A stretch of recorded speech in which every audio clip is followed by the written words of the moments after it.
Halo, halo, apa kabar? Saya Sebenarnya Arif dan bersama dengan Bung Rocky Gero. Bung Rocky, akhirnya Anies benar-benar tidak dapat tiket untuk maju di Pilkada Jakarta. Setelah PDIP satu-satunya harapan Anies dan sempat akan mencalonkan Anies, tapi last minute kemudian dibatalkan.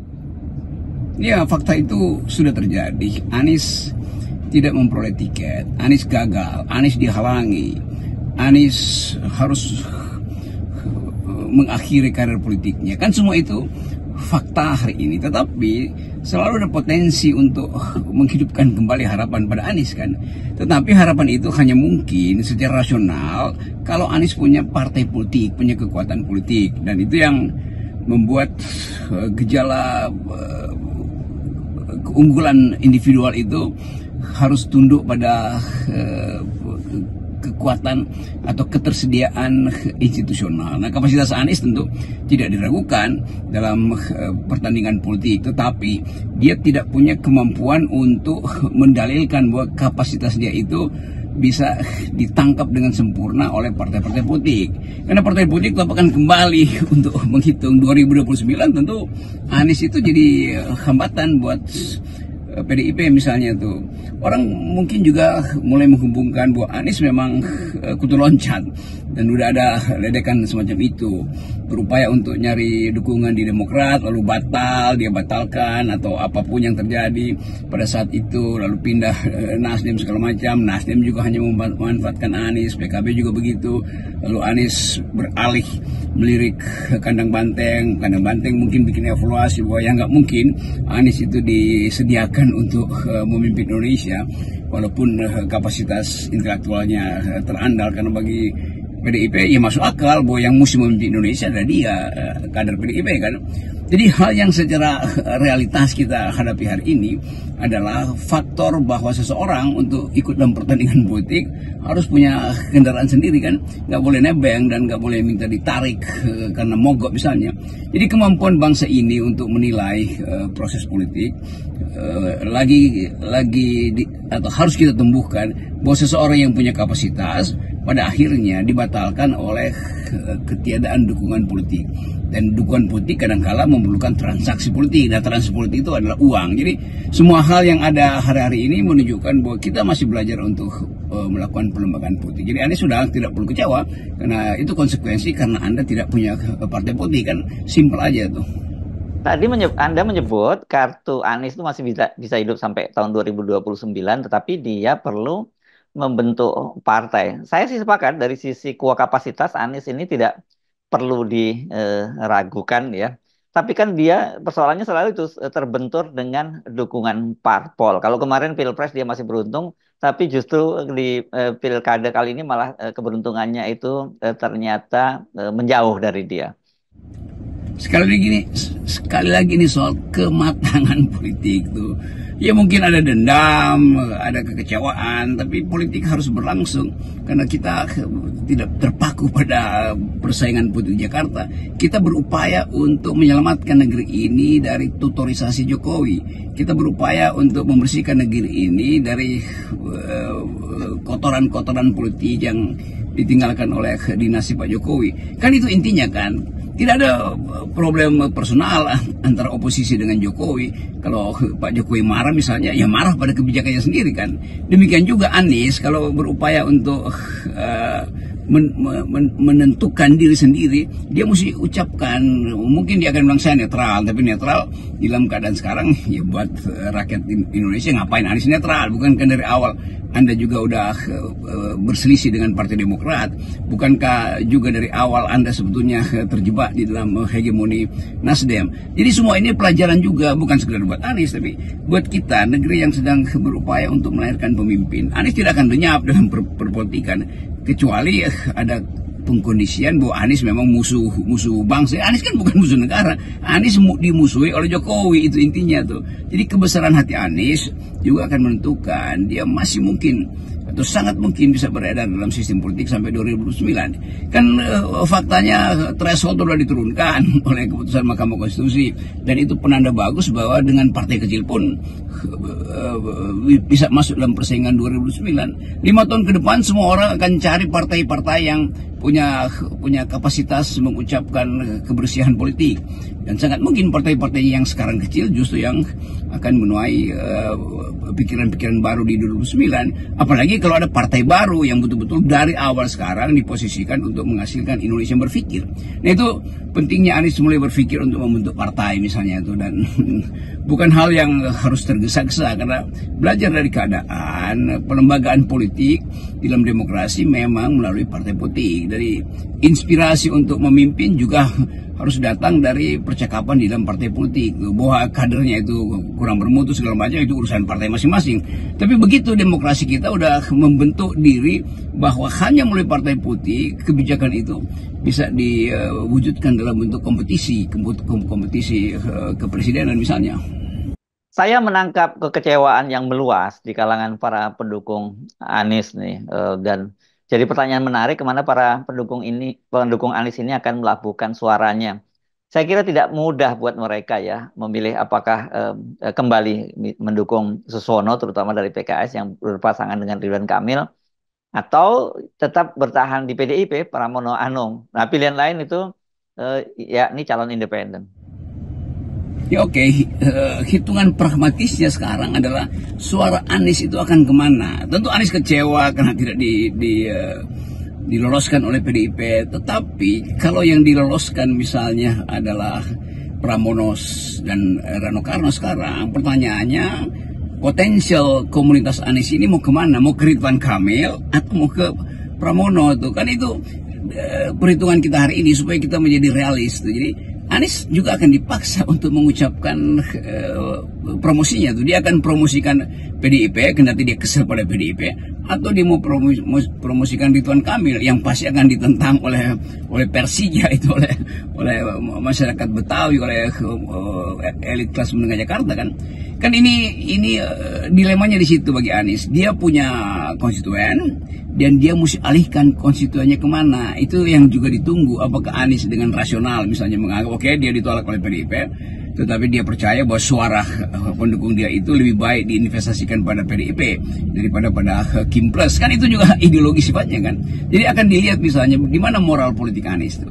Dia akan jadi sangat pragmatis dan menganggap bahwa karena saya didepak oleh PDIP, atau bukan dibatalkan oleh PDIP, maka saya akan alihkan itu ke Ridwan Kamil. Berarti Anies pro Kim Plus, berarti Anies pro Jokowi, kan dasarnya itu kan. Jadi dilema itu mesti diselesaikan sendiri oleh Anies. Tentu saya bisa berdiskusi dengan Anies panjang lebar tuh, tetapi ini juga ukuran bagaimana kematangan politik itu diuji dalam keadaan kritis tuh, dalam keadaan krisis maksud saya tuh. PDIP tentu juga lempar isu, Anies mau kemana sih, mau dukung Ridwan Kamil. Oke, kalau begitu Anies bisa ditukar tambahkan nanti dengan jabatan sebagai gubernur Jawa Barat misalnya kan. Jadi sekali lagi gimmick atau political gimmick yang sekarang sedang berlangsung adalah upaya untuk menakar kapasitas Anies sebagai intelektual, Junto sebagai makhluk moral atau makhluk etis. Kemana Anies akan mengucapkan dukungannya pada Pramono Anung atau pada Ridwan Kamil? Ini bukan sekedar jebakan politis, tapi ukuran moral itu. Dan sekali lagi orang akan tagih pada Anies, kalau Anda ingin jadi oposisi ya tentu Anda akan berpihak pada PDIP, kan kira-kira begitu. Nah, tapi ini soal Anies sendiri tuh, kita hanya beri perbandingan. Ini saya kira sampai sekarang banyak sekali pertanyaan yang menarik, mengapa kemudian Megawati akhirnya memilih Pramono Anung, karena bagaimanapun juga sebagai Menteri Sekretaris Kabinet, Pramono Anung ini adalah orang dekat Jokowi, dan dia juga menyinggung dia setelah bertemu minta izin Pak Jokowi. Sementara yang kita pahami kan Ibu Megawati ini posisinya sekarang ini frontal terhadap Jokowi. Ya, saya berteman dengan Anies, saya berteman baik dengan Anies itu. Tapi saya juga berteman dengan Pram tuh dari zaman aktivis tahun 90-an saya udah kenal Pram itu. Jadi saya tahu watak Pramono Anung, saya tahu wataknya Anies. Tetapi dalam politik kita harus pisahkan antara pengetahuan tentang watak dan keadaan real hari-hari ini kan. Hari-hari ini kita mau lihat bagaimana konsistensi PDIP misalnya untuk tetap menjadi penyeimbang, kalau nggak mau dikatakan sebagai penantang Kim Plus. Jadi kita mau lihat Pramono itu betul-betul menghasilkan diskursus yang memungkinkan orang lihat bahwa oke, di dalam kebijakan PDIP ada Pramono yang kendati masih berkedudukan sebagai anak buah Jokowi, sebagai menteri, dia mampu untuk menunjukkan bahwa sikap dia itu bukan sikap Jokowi itu. Tapi kalau dari awal misalnya Pram mengatakan ya saya udah minta izin pada Jokowi, ya itu juga mungkin diplomasi itu. Tetapi yang harus diperlihatkan adalah kemampuan Pramono Anung untuk menerangkan pada publik bahwa dia adalah exception dari politik Jokowi, kan itu intinya tuh. Dan itu yang tidak boleh disembunyikan, karena rakyat Jakarta akan tuntut Anda ada di pihak kami atau ada di pihak Jokowi. Kan dalam keadaan pembelahan politik hari ini, dan pembelahan itu bagus karena akhirnya jadi terlihat kontras antara kepemimpinan Jokowi dan kepemimpinan mahasiswa. Terlihat Anies mungkin siksak di situ tuh. Bukan Anies, Pramono siksak di situ. Kita bisa pahami bahwa Pramono dari awal memang membantu Jokowi dan merupakan orang paling dekat Jokowi dari PDIP kan. Jadi tetap ada semacam kekagokan misalnya bagi Pram untuk menunjukkan sikap yang jujur atau yang murni, sehingga dia mesti pakai bahasa diplomatis. Ya, saya udah bertemu dengan Pak Jokowi mendorong saya untuk ikut dalam persaingan. Jadi kita mesti lihat itu sebagai pembukaan atau kata pengantar dari Pramono Anung. Nah, kita melihat setelah bab 1, bab 2, bab 3 harus disimpulkan Pram itu adalah wakil dari oposisi, yaitu PDIP yang berupaya untuk menunjukkan sikap berbeda secara diametral, secara kualitatif dengan Jokowi, atau sebetulnya bagian transaksional dengan Jokowi. Kan itu mesti jelas juga kan. Kita nggak mau ada permainan politik yang pada akhirnya kita sesali bahwa orang-orang yang seharusnya memimpin negeri ini ternyata masih juga punya sikap dagang sapi kan. Dan itu fakta-fakta ini yang akan diuji di dalam percakapan politik Pramono Anung nanti. Mungkin mulai besok dia akan dipanggil oleh dari narasumber, dan dia mesti terangkan di situ di mana posisi dia dengan Jokowi hari ini. Nah, sekarang kita bicara tentang Ridwan Kamil, Rocky ya. Besar sekali nih penolakannya dari pendukung Anies dan juga warga Jakarta. Bahkan termasuk para Jackmania nih sangat menentang Ridwan Kamil ini, karena Ridwan Kamil ini bagaimanapun juga ikon dari bobotoh Persib ya, Viking ya. Bagaimana Anda membaca peluang Ridwan Kamil ini kendati dia diusung oleh atau dipasangkan dengan PKS gitu? Ya, Ridwan Kamil masuk Jakarta itu kayak orang asing yang yang tersasar. Ada lagunya seseorang yang tidak tahu peta sebetulnya tuh, atau tidak tahu kultur politiknya. Tapi Ridwan Kamil memang hendak diselamatkan oleh Kim Plus supaya ada penantang Anies di Jakarta pada awalnya tuh. Tetapi kita mulai lihat bagaimana politik itu berubah cepat tuh, sehingga Ridwan Kamil harus menghitung kembali apakah dia mampu untuk datang di Jakarta dengan posisi Anies yang justru sudah dilenyapkan oleh PDIP. Jangan-jangan justru dengan lenyapnya Anies dari peta politik PDIP, konstituen Anies semakin radikal untuk menghalangi Ridwan Kamil.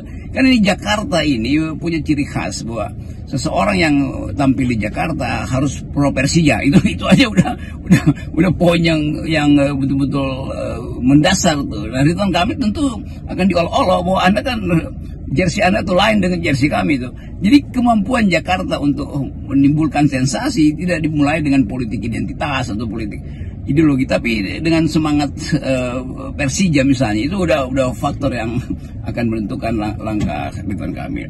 Yang kedua, keadaan politik Jakarta itu harus dibaca sebagai pengetahuan tentang watak Jakarta itu.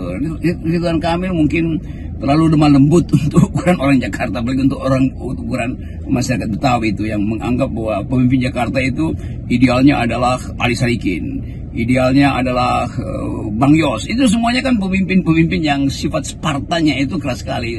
Sementara mungkin kita tidak melihat sifat itu pada Ridwan Kamil. Dan bahasa tubuh Ridwan Kamil tentu tidak bisa melampaui bahasa tubuh Ali Sadikin atau bahasa tubuh Ahok bahkan yang petatang petenteng gitu kan. Tetapi sekali lagi ini adalah peristiwa politik. Orang tidak menilai kandidasi di Jakarta itu berdasarkan ideologi lagi, tapi berdasarkan pro perubahan atau anti perubahan kan. Nah, Ridwan Kamil tentu tidak mungkin pro perubahan, karena Ridwan Kamil datang dari satu blok politik yang diselundupkan untuk membela Jokowi. Jadi itu intinya tuh. Jadi Pak Ridwan Kamil ya silakan berupaya lebih keras tuh supaya diterima secara moral, diterima secara watak, dan diterima secara bahasa tubuh. Kira-kira begitu tuh. Tapi oke, itu kita hanya mungkin memperlihatkan kategori-kategori itu, sementara menunggu bagaimana Ridwan Kamil mulai berkampanye di Jakarta dan berhadapan dengan Prabowo dan Rano Karno kan. Jadi itu intinya tuh.